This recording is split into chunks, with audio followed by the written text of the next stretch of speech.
નમસ્કાર. આતંકવાદીઓ દ્વારા કાશ્મીરના પહેલગામમાં પર્યટકોને એમને ધર્મ પૂછીને હિન્દુ હોવાની ખાતરી કર્યા પછી સીધું ફાયરિંગ કરીને એમની જે હત્યા કરવામાં આવી છે આ ઘૃણાસ્પદ બનાવને હું વખોડી કાઢું છું. આ બનાવમાં મૃત્યુ પામનાર આ દેશના લગભગ 28 જેટલી વ્યક્તિઓ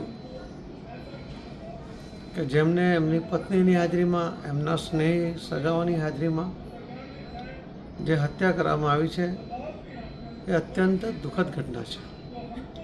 ગુજરાતના પણ 3 લોકો, ભાઈ શ્રી શૈલેષભાઈ, શ્રી યતીશભાઈ, શ્રી સ્મિતભાઈ, આ 3 જણનું પણ આ બનાવની અંદર એમનું પણ મૃત્યુ થયું છે.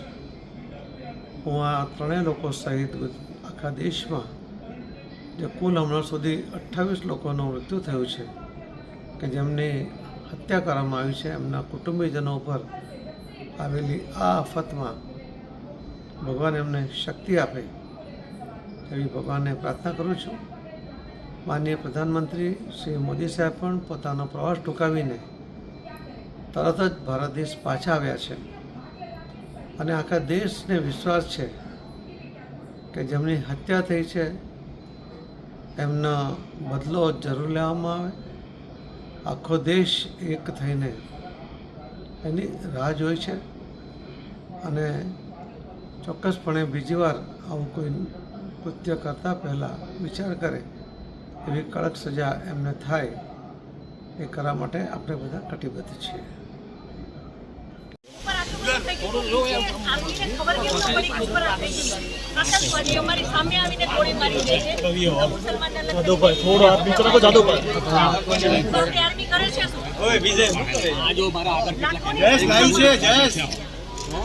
અને જે ટુરિસ્ટ પ્લેસ છે ત્યાં કોઈ આર્મી નહીં, કોઈ પોલીસમેન નહીં, કોઈ ફર્સ્ટ એડ કિટ નહીં, કાંઈ જ સુવિધા નહીં. એમાંથી એક આર્મી મેન એવું કહે છે કે તમે લોકો ઉપર ફરવા શું કામ જાઓ? હવે તમે મને એ વાતનો જવાબ આપો કે જો આ રીતનું હતું તો તમે અમને જવાબ શું કામ દીધો નહીં? હવે મારા જન્મ સ્તંભ ભયો ગયો છે. હવે તમે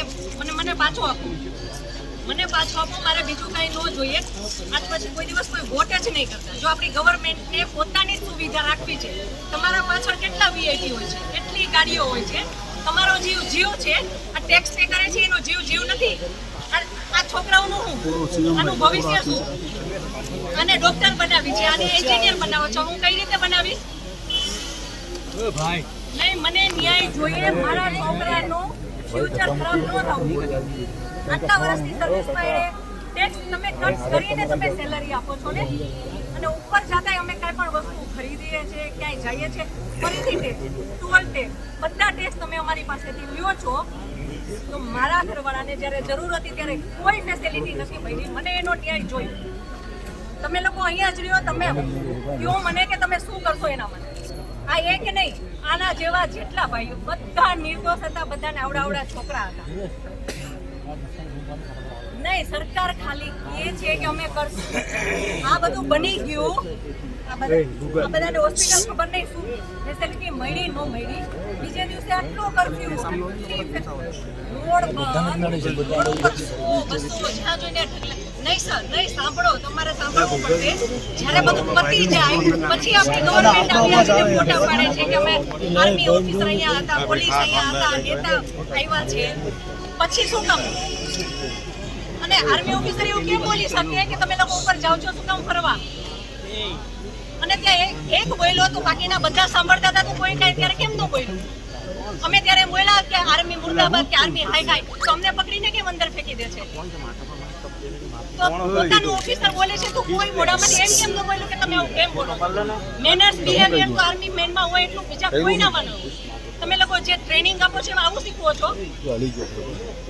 મને ન્યાય જોઈએ. મારા એકના છોકરાઓને, મારા પતિ માટે નહીં, ત્યાં જેટલા લોકોની જાન ગઈ છે એ બધા માટે ન્યાય જોઈએ. બધાના છોકરાઓનું ફ્યુચર હોવું જોઈએ. બધા નહીં, ખાલી તમે ચોક્કસ એમ નહીં. અમને તમારા પર વિશ્વાસ હતો એટલે અમે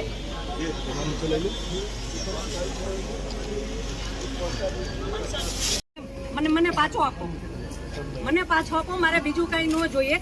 આજ પછી કોઈ દિવસ કોઈ વોટ જ નહીં કરતા. જો આપણી ગવર્મેન્ટને પોતાની જ સુવિધા રાખવી છે, તમારા પાછળ કેટલા વીઆઈપી હોય છે, કેટલી ગાડીઓ હોય છે, તમારો જીવ છે. આ ટેક્સ પે કરે છે એનો જીવ નથી. આ છોકરાઓનું શું, આનું ભવિષ્ય શું? આને ડોક્ટર બનાવી છે, આને એન્જિનિયર બનાવો છો, હું કઈ રીતે બનાવીશ? નહીં, મને ન્યાય જોઈએ. મારા છોકરાનું ફ્યુચર ખરાબ ન થવું જોઈએ. આટલા વર્ષની સર્વિસમાં એને ટેક્સ તમે કટ કરીને તમે સેલરી આપો છો ને, અને ઉપર જતા અમે કાંઈ પણ વસ્તુ ખરીદીએ છીએ, ક્યાંય જઈએ છીએ, ફરીથી ટોલ ટેક્સ બધા ટેક્સ તમે અમારી પાસેથી લ્યો છો. તો મારા ઘરવાળાને જ્યારે જરૂર હતી ત્યારે કોઈ ફેસિલિટી નથી મળી. મને એનો ન્યાય જોઈએ.